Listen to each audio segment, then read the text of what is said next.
Shay, aka Keja, to my day ones and back to natural family. So happy you could be here. If you have not been on my page before, please make sure to click the follow button as well as the notification bell at the top of the page.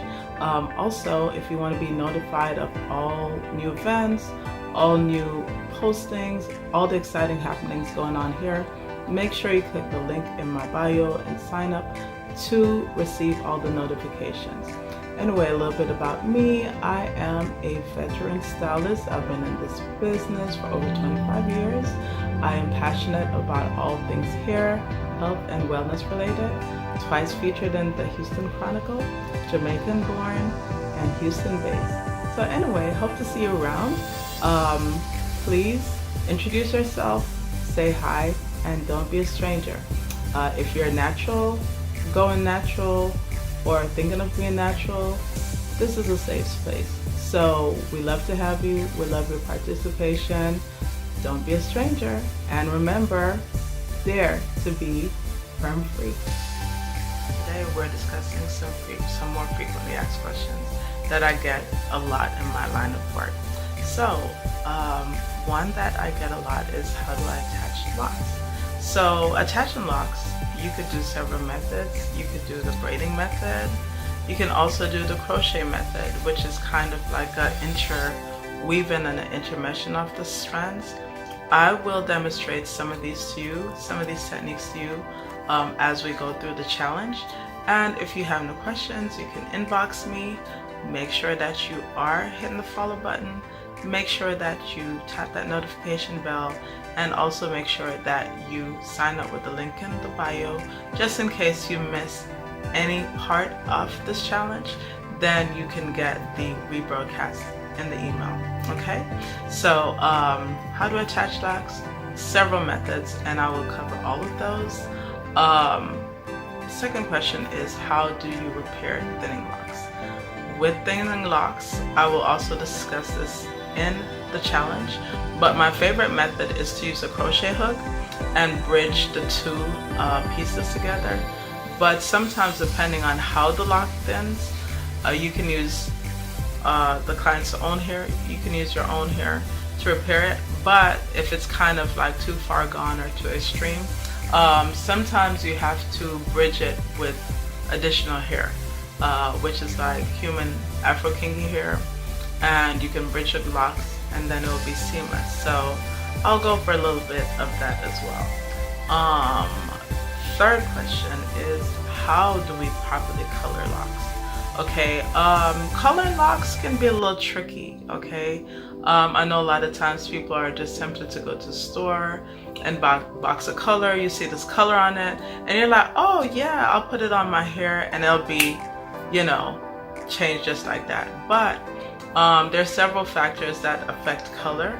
Number one, again, your hair porosity. Number two, the hydration and protein moisture balance level that's in your strands.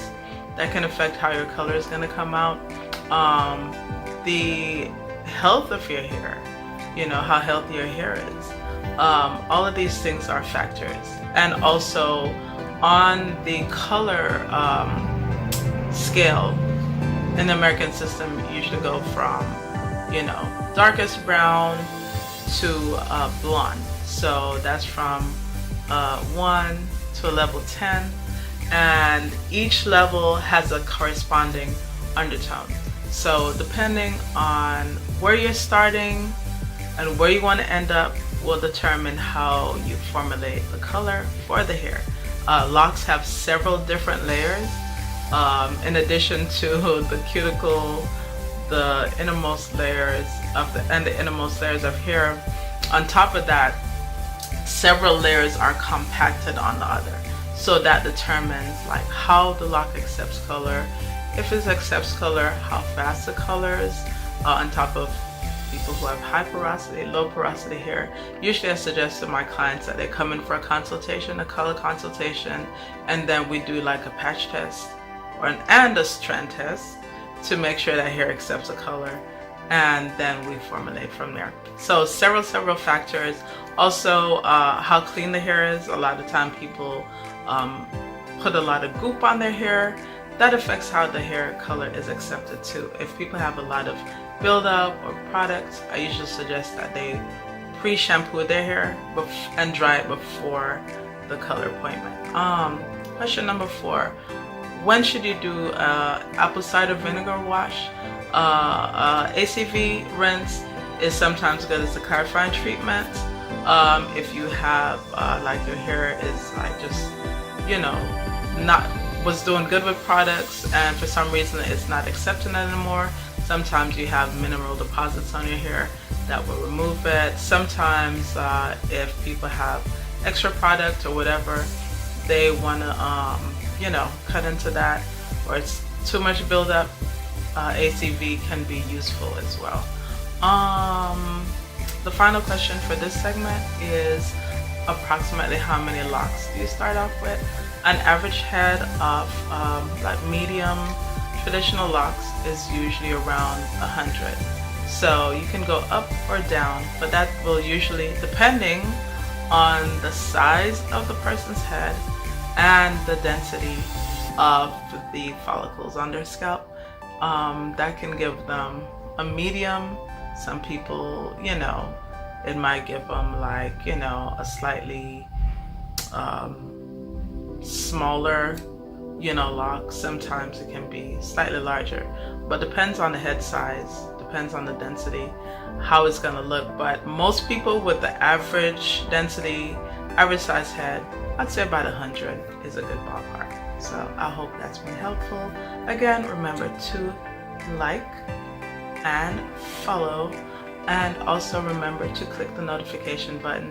If you miss any part of the series, they're cumulative and they're built on top of one of the other segments. So make sure that you are also signed up in the email in case you miss one part. You can get a rebroadcast for the day.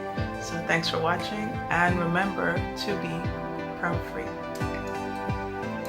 Until next time.